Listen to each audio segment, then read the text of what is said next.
बिस्मिल्लाहिर्रहमानिर्रहीम एंड अस्सलाम वालेकुम। मेरा नाम है डॉक्टर अदनान मेतला और आप देख रहे हैं मेरा यूट्यूब चैनल डॉक्टर अदनान मेतला। नाजरीन, आज का जो हमारा टॉपिक है वो बहुत ही ज़्यादा हॉट टॉपिक है और टॉपिक है कि कोरोना वायरस आजकल पूरी दुनिया में देख रहे हैं कैसे पेंडेमिक की तरफ जा रहा है, कितना ज़्यादा शिद्दत से फैलता जा रहा है। तो नाजरीन, आज की जो हमारी वीडियो है वो इसलिए अहम है, इसलिए मुनफरिद होने जा रही है क्योंकि इसमें हम आपको बताएंगे कोरोना वायरस अगर खुदा ना खास्ता मरीज़ को हो जाए तो उसको क्या ऐसी फ़िज़िकल एक्टिविटीज़ करनी चाहिए जिससे वो ख़तरनाक से ख़तरनाक हद तक भी चला जाए तो अपने आप को रिकवर कर सकता है। आपने कोरोना वायरस से मुतल्लिक बहुत ज़्यादा अवेयरनेस ले ली है।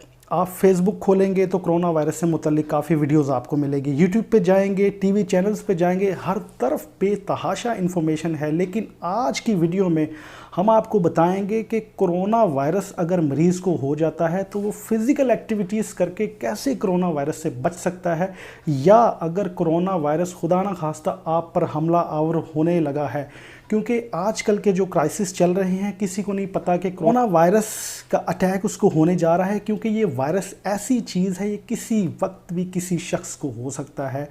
तो जिन लोगों को कोरोना वायरस नहीं भी है वो भी ये एक्टिविटीज़, ये टेक्निक्स करके अपने आप को कोरोना वायरस के अटैक से बचा सकते हैं। नाजरीन, आज की वीडियो में हम दो चीज़ें डिस्कस करेंगे। एक, सबसे पहले हम ये डिस्कस करेंगे कि क्वारंटीन में रहकर आपने क्या क्या ऐसी चीज़ें करनी हैं, क्या क्या ऐसी एहतियाती तदाबीर करनी है, कौन सी ऐसी मिस्टेक्स हैं जो हम क्वारंटीन में करते हैं वो हमें नहीं करनी, और कौन सी ऐसी चीज़ें हैं जो क्वारंटीन में अपने घर में रहकर हमने ये चीज़ों पर अमल करना है, और कोरोना वायरस के मुतल्लिक इन चीज़ों पर अमल करके आपने कैसे कोरोना वायरस से बचना है।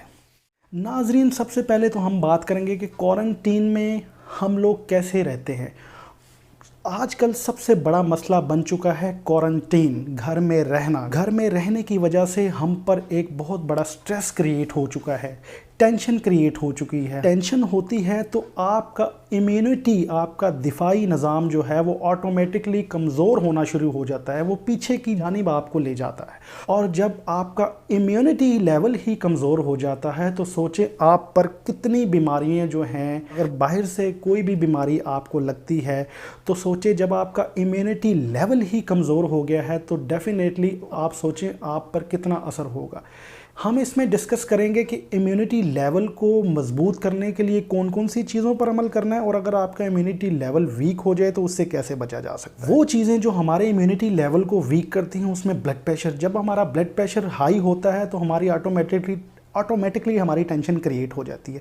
जब टेंशन क्रिएट हो जाती है तो हमारा इम्यूनिटी लेवल जो है वो कमज़ोर हो जाता है। ये तमाम चीज़ें हमारी इम्यूनिटी लेवल को वीक करती हैं। स्ट्रेस को कम करने के लिए आपका इमोशनली भी स्टेबल रहना बहुत ज़रूरी है। आप अपने माइंड को इंगेज रखें, कुरान पाक पढ़ें, नमाज़ पढ़ें, या अपने किसी अच्छे दोस्त से आप बात करके आप अपने स्ट्रेस को कम कर सकते हैं। नाज़रीन, अगर आप स्ट्रेस से बच जाएंगे तो आपका इम्यूनिटी, आपका दिफाई निज़ाम बहुत ही ज़्यादा इम्प्रूव हो जाएगा, और जब आपका दिफाई निज़ाम इम्प्रूव हो जाएगा तो कोरोना वायरस से लड़ने की सलाहियत ऑटोमेटिकली आप में बढ़ जाएगी। लोगों के पास घर में रहने के लिए कोई काम नहीं है, डेली रूटीन जो है हम सब की वो डिस्टर्ब हो गई है।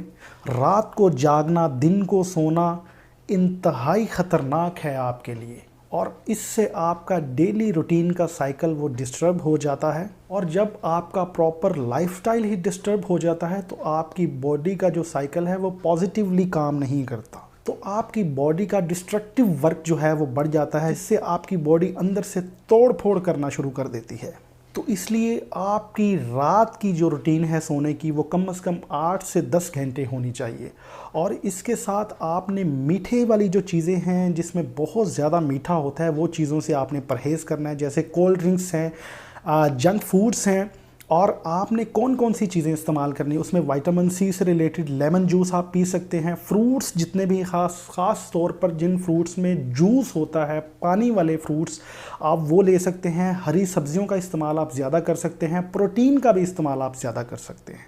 और नाजरीन, सबसे इम्पॉर्टेंट चीज़ जो मैं आपको बताने जा रहा हूँ, जब आप ज़्यादा देर बैठते हैं या ज़्यादा देर आप लेटते हैं, फॉर एग्ज़ाम्पल जो कोरोना के मरीज़ हैं या जो जिनको बुखार हो जाता है वो ज़्यादा देर लेटते हैं, उनके जो लंग्स हैं वो प्रॉपर एक्सपैंड नहीं कर पाते। इस अमल को एटिलेक्टेसिस भी कहते हैं। सिंपल और सादा अल्फाजों में फेफड़ों को फूलने से रोकना। नाजरीन, जो फेफड़ों का फंक्शन है, जो लंग्स का फंक्शन है, वो क्या करता है? फूलना और सिकुड़ना। एटिलेक्टेसिस हो जाता है तो आपके जो लंग्स हैं वो बैलून की मानंद होते हैं, एक गुब्बारे की मानंद होते हैं। जब वो नहीं फूलते तो बॉडी में ऑक्सीजन की कमी हो जाती है। तो सबसे बेस्ट ये है कि अपने लाइफ साइकिल को आपने बेस्ट बनाना है। उसमें आपने अपनी लाइफ रूटीन को चेंज करना है, एक्सरसाइज करनी है, वॉक करनी है, डाइट का ख्याल रखना है, ठीक से सोना है।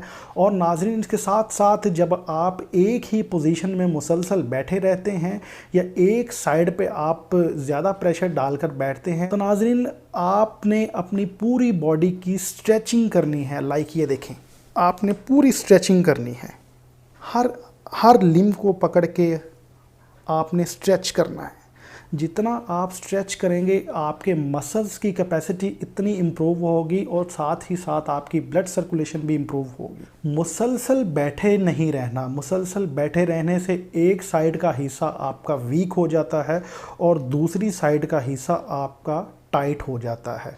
तो इससे भी आपका जो है लाइफ पैटर्न वो डिस्टर्ब हो जाता है, जिससे आपके नेक पेन, बैक पेन और ओवरऑल मस्कुलर प्रॉब्लम्स भी जनरेट करती हैं। तो ये चीज़ें आपने अपनी लाइफ पैटर्न का हिस्सा बनाना है। तो चलते हैं नाज़रीन अब इंतहाई अहम जो टेक्निक्स की तरफ, वो टेक्निक्स जिससे आप ये एक्सरसाइजेज़, ये टेक्निक्स करके कोरोना वायरस से बच सकते हैं। और मैं आपको ये भी बता दूं कि अगर आप थोड़े से भी सिम्टोमेटिक हैं या आप एसिम्टोमेटिक हैं तो ये एक्सरसाइजेज़, ये टेक्निक्स आप सब ने करनी है।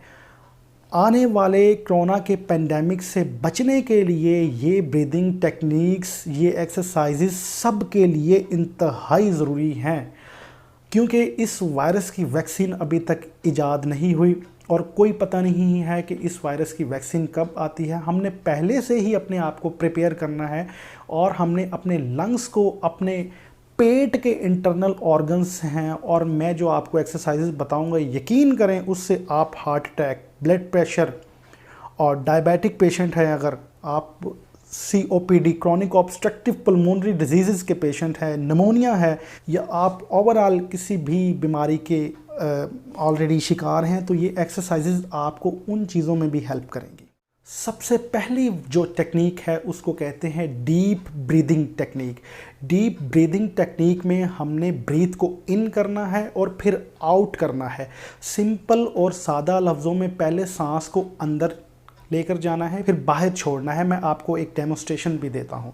सबसे पहले आपने ऐसे बैठना है, बैठकर आपने सांस को अंदर खींचना है और 5 सेकंड के लिए आपने इसको होल्ड रखना है।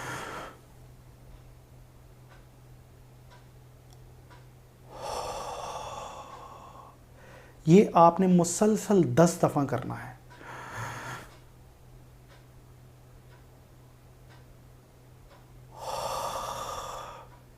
इस अमल को कहते हैं डीप ब्रीदिंग एक्सरसाइज।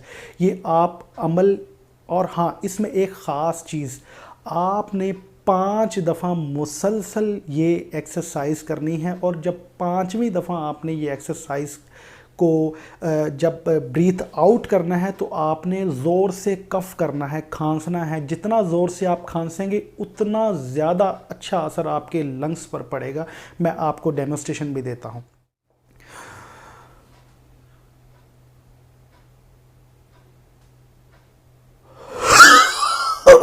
इस तरह आपने खांसना है और जब आप खांसेंगे तो आपके लंग्स की जो कैपेसिटी है वो बहुत ज़्यादा इम्प्रूव हो जाएगी। ये अमल आपने दिन में 10 से 12 दफ़ा करना है। यकीन करें, अगर आप ये अमल करेंगे आपके लंग्स की कैपेसिटी इतनी इम्प्रूव हो जाएगी, आप आने वाले दिनों में ख़ुद महसूस करेंगे कि हमारी लंग्स की कैपेसिटी पर बहुत अच्छा असर पड़ रहा है। इसके बाद जो दूसरी टेक्निक है, इंटरनल ऑर्गन कैपेसिटी को इंक्रीज़ करना। पेट के अंदर जो इतने भी इंटरनल ऑर्गन्स हैं उसमें स्टोमक आ जाता है, पेनक्रियाज आ जाता है, गॉल ब्लैडर आ जाता है, लीवर आ जाता है, स्प्लीन आ जाता है, प्रोस्टेट, जितने भी एब्डोमेन के ऑर्गन हैं उनकी कैपेसिटी भी इंक्रीज़ हो जाएगी। तो आप सोचें कितने ऑर्गन्स पर कितना अच्छा असर पड़ेगा। अब ये जो दूसरी डेमोन्स्ट्रेशन है ये भी आप देख लें। ये देखें, पेट को अंदर करना है फिर बाहर करना है और सांस आपने बाहर निकालना है मुंह से।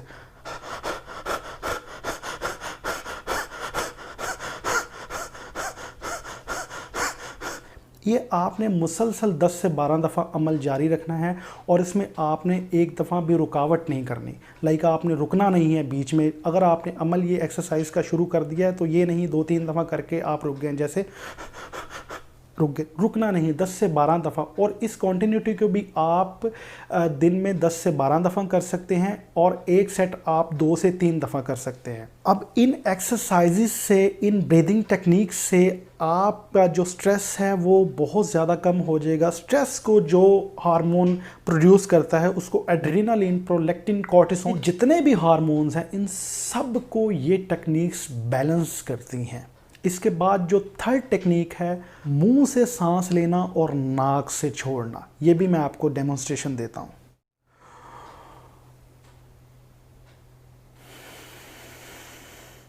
इस एक्सरसाइज में भी आपने जब सांस मुंह से लेना है तो 2 से 3 सेकंड के लिए रोक के रखना है और जब बाहर निकालना है तो लंबे टाइम के लिए आपने बाहर निकालना है। ये देखें,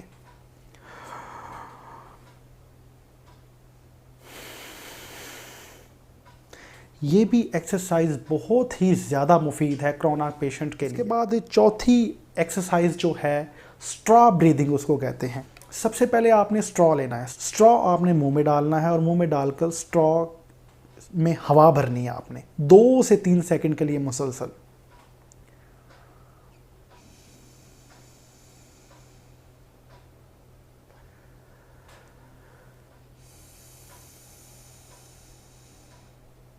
इस अमल को भी आपने दिन में 10 से 12 दफ़ा रिपीट करना है और इस कॉन्टीन्यूटी को आप 2 से 3 दफ़ा अप्लाई कर सकते हैं। उसके बाद आपने ग्लास लेना है और ग्लास में पानी डालना है और स्ट्रॉ को डिप करने के बाद आपने मुंह में लेना है और उसको आपने इसके अंदर हवा भरनी है। ये भी अमल आपने 3 से 4 सेकंड के लिए करना है।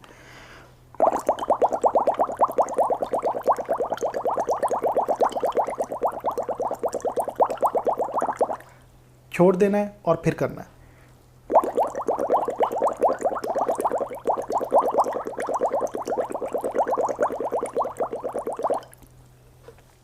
उसके बाद जो लास्ट एंड फाइनल एक्सरसाइज है, जो फाइनल ब्रीदिंग टेक्निक है, वो आपने क्या करना है, आपने